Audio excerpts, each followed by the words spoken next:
Hello friends, मेरे डेजर classes में आप लोग का बहुत बहुत फिर से नए सेशन में स्वागत करता हूं। तो हम कंप्यूटर का याद का सेशन है। लगभग 70 क्वेश्चन जो है आपके हम पिछले क्लासेस में किए थे। तो अगर प्रीवियस जो क्लासेस है उसको नहीं देखें तो देख सकते हैं। सारे क्वेश्चन इंपॉर्टेंट है, आपके सिलेबस पे क्वेश्चन को तैयार किया गया है। आप कोई भी एग्ज़ाम की प्रिपरेशन हो कर रहे होंगे जो पटवारी के चाहे आप छात्रावास के हो, कोई भी एग्ज़ाम हो छत्तीसगढ़ के, लगभग सभी एग्ज़ाम को कवर कराएगी। साथ ही साथ आप सेंट्रल गवर्नमेंट, आपको बैंक वगैरह पी वगैरह, मतलब कंप्यूटर को सिलेबस को आप लगभग कवर कराएगी। सारे क्वेश्चन आपके लूसेंट से क्वेश्चन को तैयार किया गया है। तो चलिए देखते हैं। बच्चे जो आपका 71 से हम स्टार्ट करेंगे। 70 क्वेश्चन हम पिछले क्लासेस में कर चुके हैं। तो हमारा 71 क्वेश्चन है हमारा, डिजिटल कंप्यूटर का कौन से सिद्धांत पे कार्य करता है। तो मापन के हिसाब से, गणना के हिसाब से, विद्युत के हिसाब से, या आपके लॉजिकल ये आपका कार्य करती है। जिसको जो करेक्ट आंसर हो जाएगा आपका बी ऑप्शन करेक्ट आंसर हो जाएगा। तो डिजिटल कंप्यूटर जितने भी होते हैं आपके गणना के सिद्धांत पे आपका काम करती है, जिसको याद रखिएगा। तो इसका बी ऑप्शन मतलब करेक्ट आंसर हो जाएगा। अगला क्वेश्चन देखते हैं। भारत में विकसित किया गया था परम सुपर कंप्यूटर, इसका विकास कौन से संस्था ने किया गया था। तो आपका आईआईटी कानपुर ने, आईआईटी दिल्ली ने, या आपके सीडैक ने, या आपके बार के द्वारा इसका किया गया था। इसका जो करेक्ट आंसर हो जाएगा आपका, तो भारत में विकसित जो परम जो एक आपका सुपर कंप्यूटर है, तो आपका विकास आपके कौन से संस्था के द्वारा किया गया है। तो आपके सीडैक एक तरह का संस्था है। तो भारत में इसको बनाया गया था परम सुपर कंप्यूटर का, आपका सीडैक एक संस्था के द्वारा इसको निर्माण करवाया गया था। इसको याद रखिए। विकसित भारत का एक स्वदेशी सुपर कंप्यूटर की एक श्रृंखला है, इसको याद रखिएगा। और अगर एग्जाम में पूछे सीडैक का फुल फॉर्म क्या होता है, तो सीडैक का फुल फॉर्म होता है आपका centre for development of advance computing, इसका फुल फॉर्म होता है। तो इसके द्वारा डिजाइन और असेंबल किया गया था आपके परम सुपर कंप्यूटर को। तो इसको याद रखिएगा। और इसका आपके लगभग इसको पूरे में इसको बनाया गया था, तो इसको याद रखिएगा। अगला क्वेश्चन देखते हैं। किसने पहला इलेक्ट्रॉनिक कंप्यूटर जिसका नाम है आपका एनियक, याद रखिए, इसको बनाया गया था। तो वान न्यूमान के द्वारा, क्रिस्पर एकट और जॉन मोस्ले के द्वारा, या जोसेफ मेरी या चार्ल्स बेबेज के द्वारा। तो किसके द्वारा इलेक्ट्रॉनिक कंप्यूटर या इसको नाम दिया गया था एनियक, तो इसको बनाया गया था आपके क्रिस्पर एकट एंड और आपका जॉन मोस्ले। इन्होंने 1946 में, याद रखिएगा, इनके द्वारा 1946 में इस इलेक्ट्रॉनिक कंप्यूटर जिसका नाम है एनियक, इसके द्वारा बनवाया गया था, मतलब बनाया गया था।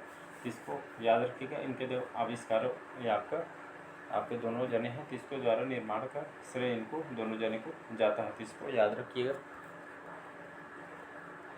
अगला क्वेश्चन देखते हैं। डाट मैट्रिक्स किस उपकरण की एक किस्म है, या किसका एग्जाम्पल है। तो प्रिंटर का है, स्कैनर का है, कीबोर्ड का है, या माउस का है। ये आप जो बहुत बार एग्जाम में क्वेश्चन को रिपीट किया जा चुका है, तो इसको याद रखिए। तो डॉट मैट्रिक्स एक प्रकार का किसका उपकरण है, कि आपका प्रिंटर का उपकरण, मतलब ये इसका एग्जाम्पल है। तो डॉट मैट्रिक्स आपका प्रिंटर का एक उपकरण का किस्म है, इसको याद रखिए। जैसे आपके प्रिंटर के प्रकार में देखो आपका dot matrix printer, laser, inkjet, no impact आदि इसके एग्जाम्पल है, मतलब प्रिंटर के। तो इसको याद रखिए। उसी तरह आपका डॉट मैट्रिक्स प्रिंटर आपका प्रिंटर का उपकरण है या एग्जाम्पल है। अगला क्वेश्चन देखते हैं। कीबोर्ड में फंक्शन की संख्या कितनी होती है। याद रखिए, फंक्शन की संख्या पूछा है तो 16, 12, 19 या 14। तो एग्जाम में क्वेश्चन मतलब कीबोर्ड में कितने संख्या होते हैं। कीबोर्ड आपका आउटपुट डिवाइस है, इनपुट डिवाइस, ऐसा करके घुमा के क्वेश्चन पूछा जाता है। तो कीबोर्ड में फंक्शन की जो संख्या कितनी होती है, तो ये आपका 12 होती है। याद रखिए, फंक्शन की यहाँ पे पूछा गया है, तो ये आपका 12 यहाँ पे की होते हैं फंक्शन की। तो इसको याद रखिएगा। और आपका जो कीबोर्ड है आपके आउटपुट डिवाइस है कि इनपुट डिवाइस, बहुत बार इसको बता चुका हूँ। तो आपका कीबोर्ड आपका इनपुट डिवाइस है। तो कीबोर्ड आपका एक इनपुट डिवाइस है, इसको याद रखिएगा। और इसमें लगभग 105 इसमें मतलब की होते हैं, टोटल देखेंगे इसको 105 की इसमें होती हैं, तो इसको याद रखिएगा। अगला क्वेश्चन देखते हैं। किस प्रिंटर के द्वारा एक स्ट्रोक में एक अक्षर प्रिंट होता है, मतलब एक लाइन में एक अक्षर प्रिंट होता है, कहने का मतलब यही है। तो कौन से प्रिंटर है आपका प्लाटर, लेज़र प्रिंटर, या आपका डॉट मैट्रिक्स प्रिंटर, या आपका लाइन प्रिंटर। तो इसका जो करेक्ट आंसर हो जाएगा D option, line printer correct answer हो जाए। तो लाइन प्रिंटर में इसके द्वारा एक लाइन में एक अक्षर प्रिंट होता है, कहने का मतलब है एक स्ट्रोक में एक अक्षर प्रिंट होता है। ये तो आपका लाइन प्रिंटर याद रखिएगा। अगला क्वेश्चन देखते हैं। इनमें से कौन आपका इनपुट डिवाइस नहीं है। इनपुट और आउटपुट डिवाइस को मैं बहुत बार बता चुका हूँ। तो इनमें से कौन से इनपुट डिवाइस नहीं है, तो मॉनिटर, मैग्नेटिक टेप, जॉयस्टिक और मैग्नेटिक डिस्क। बहुत बार अगर आप मेरे से पढ़ रहे होंगे तो मैं कम से कम 2 बार पढ़ा चुका हूँ मैं, तो आपको याद होगा। तो इसमें जो आपका जो मॉनिटर है, याद रखिए इसका ए ऑप्शन 78 का आपका ए ऑप्शन करेक्ट आंसर हो जाएगा। मॉनिटर आपका इनपुट डिवाइस नहीं है, या आपका आउटपुट डिवाइस है, इसको याद रखिएगा। इसलिए आप स्टार्टिंग से देखिए, सारे क्वेश्चन इंपॉर्टेंट है। तो इनपुट डिवाइस आपका कौन सा नहीं है बोला गया है, तो आपका मॉनिटर इसमें इनपुट डिवाइस नहीं, बाकी आपका मैग्नेटिक टेप, जॉयस्टिक, मैग्नेटिक जो डिस्क है, सभी आपके इनपुट डिवाइस का एग्जाम्पल है, बाकी मॉनिटर को छोड़कर। अगला क्वेश्चन ही इंपॉर्टेंट क्वेश्चन। प्रिंटर से बहुत सारे क्वेश्चन पूछा जाता है। सर्वाधिक तेज गति का प्रिंटर कौन सा है, या सबसे ज़्यादा तेज चलने वाला प्रिंटर कौन सा है, तो आपका jet printer, laser printer, thermal printer, या आपके डॉट मैट्रिक्स प्रिंटर। तो इसका जो करेक्ट आंसर हो जाएगा लेज़र प्रिंटर। याद रखिए सर्वाधिक तेज गति से चलने वाला प्रिंटर है, तो लेज़र प्रिंटर इसका करेक्ट आंसर हो जाएगा। तो सर्वाधिक तेज़ी से आपका प्रिंट होता है आपके लेज़र प्रिंटर में, इसको याद रखिएगा। अगला क्वेश्चन देखते हैं। अगला क्वेश्चन नहीं, ये भी एग्जाम में बहुत बार क्वेश्चन रिपीट किया गया है। एलसीडी का पूरा नाम क्या होता है, या एलसीडी का फुल फॉर्म क्या होता है, तो liquid crystal display, led crystal device, या आपका लिक्विड सेंट्रल डिस्प्ले, या आपका लाइट सेंट्रल डिस्प्ले। तो 80 का जो करेक्ट आंसर हो जाएगा यहाँ पे आपका लिक्विड क्रिस्टल डिस्प्ले इसका करेक्ट आंसर हो जाएगा। तो इसका करेक्ट आंसर हो जाएगा ए ऑप्शन करेक्ट आंसर हो जाएगा। तो एलसीडी का फुल फॉर्म है, तो इसको याद रखिए। अगला क्वेश्चन देखते हैं। कंप्यूटर के मेमोरी में डाले गए कार्य को कौन प्रदर्शित करता है, मॉनिटर के माध्यम से प्रदर्शित करता है, या प्रिंटर के माध्यम से, या रैम का फुल फॉर्म कई बार एग्जाम में पूछा जाता है। तो रैंडम एक्सेस मेमोरी, रोम का रीड ओनली मेमोरी होता है। तो इसका कौन सा जो इसके कंप्यूटर के मेमोरी में डालने के बाद ये आपका कार्य को प्रदर्शित करता है, तो हम उसको मॉनिटर में देखते हैं। तो इसका करेक्ट आंसर हो जाएगा ए ऑप्शन। याद रखिएगा, तो हम कंप्यूटर के मेमोरी में डाले गए कार्य को कौन प्रदर्शित करता है, तो आपका मॉनिटर प्रदर्शित करता है। तो बढ़ते हैं अगला क्वेश्चन तरफ हम। अगला क्वेश्चन देखते हैं। गेम खेलना किससे आसान हो जाता है, तो कीबोर्ड के माध्यम से, माउस, जॉयस्टिक, या आपके डी है ये सभी। तो गेम खेलना है तो गेम खेलने में आसानी किससे होता है, तो आपके जॉयस्टिक के माध्यम से आपका गेम खेलना आसानी होता है। तो इसका सी ऑप्शन करेक्ट आंसर हो जाएगा। अगला क्वेश्चन देखते हैं। कंट्रोल, शिफ्ट और आपका अल्टर कौन सी कुंजियाँ कहते हैं, फंक्शन कहते हैं, मॉडिफायर, या अल्फ़ा न्यूमेरिक, या आपका डी है इनमें से कोई नहीं। इसका जो करेक्ट आंसर हो जाएगा आपका ये आपका कंट्रोल, शिफ्ट, अल्टर, ये आपके कौन सी कुंजियाँ कहते हैं, इसको कौन सी कुंजी कहते हैं, इसको मॉडिफायर कहा जाता है। तो इसका बी ऑप्शन याद रखिएगा करेक्ट आंसर हो जाएगा 33 का बी ऑप्शन। तो इसका करेक्ट आंसर हो जाएगा ये आपके कुंजियाँ मॉडिफायर कुंजियाँ हैं। अगला क्वेश्चन देखते हैं। अधिकांश प्रोडक्ट्स पर प्रिंटेड लाइनों के पैटर्न को क्या कहते हैं, बार कोड्स है आपका वो, स्कैनर्स, प्राइसेस, या आपके डी है कोड। तो ये आपका जो करेक्ट आंसर हो जाएगा इसका 84 का करेक्ट आंसर हो जाएगा आपका। ये आपका अधिकांश प्रोडक्ट्स पर जो प्रिंटेड लाइन के पैटर्न को हम इसको बार कोड के नाम से इसको जाना जाते हैं, तो इसको याद रखिएगा।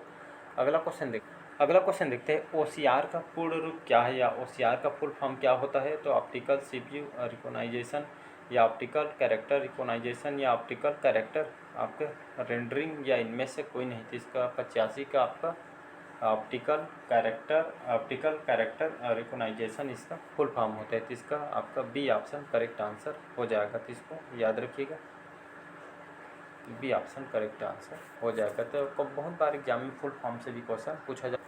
अगला क्वेश्चन है। निम्न में से कौन सा आपका आउटपुट डिवाइस नहीं है, तो मतलब आउटपुट डिवाइस के अंतर्गत नहीं आता है, तो प्रिंटर, मॉनिटर, प्लाटर या आपका टच स्क्रीन। तो इसमें से कौन सा आपका आउटपुट डिवाइस नहीं है? तो आपका जो डी ऑप्शन है टच स्क्रीन। याद रखिए टच स्क्रीन जो है आपके आउटपुट डिवाइस नहीं है। प्रिंटर, मॉनिटर, जो प्लाटर या आपके आउटपुट के एग्जाम्पल है। तो इसको याद रखिए, बहुत बार मैं इसको बता चुका हूँ, 2 बार लगभग। अगला क्वेश्चन देखते हैं, व्यक्तिगत जो हमारे लिए बोल रहे हैं, व्यक्तिगत कंप्यूटर हेतु सबसे साधारण स्टोरेज डिवाइस कौन सा है? तो floppy disk, pen drive, hard disk drive या आपका डी है, ये सभी। इसका जो करेक्ट आंसर हो जाएगा आपका, इसका करेक्ट आंसर हो जाएगा आपका ए ऑप्शन करेक्ट आंसर हो जाएगा, फ्लॉपी डिस्क। याद रखिएगा ये आपके व्यक्तिगत कंप्यूटर होते सबसे साधारण स्टोर डिवाइस है फ्लॉपी डिस्क। अगला क्वेश्चन देखते हैं, मॉनिटर के डिस्प्ले आकार को कैसे मापा जाता है? हॉरिजॉन्टली या डायगोनली या आपके जिगजैग या आपके वर्टिकली? इसका जो करेक्ट आंसर हो जाएगा, तो इसको डायगोनली, मतलब मॉनिटर का जो डिस्प्ले होता है इसका आकार को हम डायगोनल के हिसाब से इसको मापा जाता है, मतलब डायगोनल के हिसाब से मापा जाता है विकर्ण को। तो हर डिस्प्ले स्क्रीन को उसके विकर्ण या आप इसको डायगोनल से इसको मापा जाता है। तो इसको याद रखिएगा, बी ऑप्शन करेक्ट आंसर हो जाएगा। अगला क्वेश्चन देखते हैं, कंप्यूटर में प्रिंटेड, याद रखिए कंप्यूटर से या कंप्यूटर में प्रिंटेड डायग्राम पाने के लिए यूज किया जाने वाला इनपुट डिवाइस कौन सा है?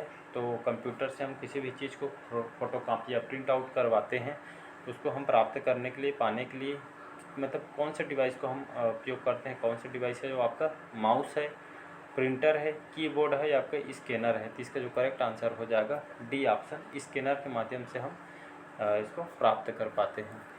अगला क्वेश्चन है, इम्पोर्टेंट क्वेश्चन है, पहला कंप्यूटर माउस, याद रखिएगा, पहला कंप्यूटर का माउस किसने बनाया था? विलियम इंग्लिश के द्वारा, डगलस एंजलबर्ट के द्वारा या रॉबर्ट जवाकी के द्वारा या इनमें से कोई नहीं? इसका जो करेक्ट आंसर हो जाएगा, बहुत इंपॉर्टेंट क्वेश्चन है, मैं इसको आईएमपी, वैसे तो सभी क्वेश्चन इंपॉर्टेंट, आपको रिवीजन भी करना है, साथ ही साथ आपको रिकॉल होगा। तो पहला कंप्यूटर माउस किसने बनाया था? तो डगलस एंजलबर्ट, याद रखिएगा। तो पहला कंप्यूटर माउस इनके द्वारा, डगलस एंजलबर्ट के द्वारा, कौन से सन में? तो माउस का आविष्कार जो है 1960 में इनके द्वारा 1960 के दशक में डगलस जो आपके एंजलबर्ट के द्वारा बनवाया, मतलब इनके द्वारा तैयार किया गया था। और इन्होंने छोटे से डिवाइस का नाम जो आपका पॉइंटर डिवाइस नाम इसको रखा गया था, मतलब पॉइंटर डिवाइस पहले इसको नाम रखा गया, फिर बाद में माउस नाम दिया गया था। और आपको यहाँ पे बता दूँ, सबसे जो कंप्यूटर का जो माउस है सबसे पहले मतलब कौन सी चीज़ से बनाया गया था? तो दुनिया का सबसे पहला माउस आपका लकड़ी से बना था, इसको याद रखिएगा। ये आपका सबसे पहला आपका लकड़ी से बनाया गया था सबसे पहले।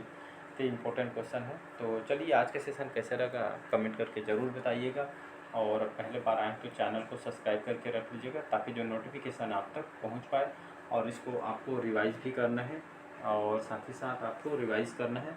और आज के सेशन कैसे लगा कमेंट करके ज़रूर बताइएगा। पहले बार आए तो चैनल को सब्सक्राइब करके रख लीजिएगा, ताकि नोटिफिकेशन आप तक पहुंच पाए।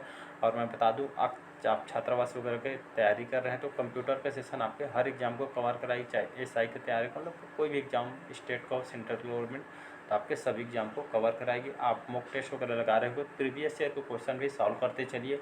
जो मैं पढ़ा रहा हूँ आपके लिए सफिशेंट है नहीं, कितना, मतलब यहाँ से जो क्वेश्चन मैं लिया हूँ सारे लूसेंट से क्वेश्चन लिया गया है, तो उसको बढ़िया रिवाइज़ कीजिए। और आपके छात्रावास में मतलब 50 क्वेश्चन कंप्यूटर से आना है, जिसमें से आपको 25 नंबर लाने, इसलिए कंप्यूटर का जो सीरीज़ है अच्छी ढंग से, मतलब कंटेंट पे मतलब ज़्यादा फोकस कर रहा हूँ, ज़्यादा से ज़्यादा नंबर यहाँ से कवर कर पाएँ इसलिए। तो चलिए, मिलते हैं अगले पार्ट में। अच्छा लगे चैनल को लाइक शेयर सब्सक्राइब कीजिएगा। Thank you.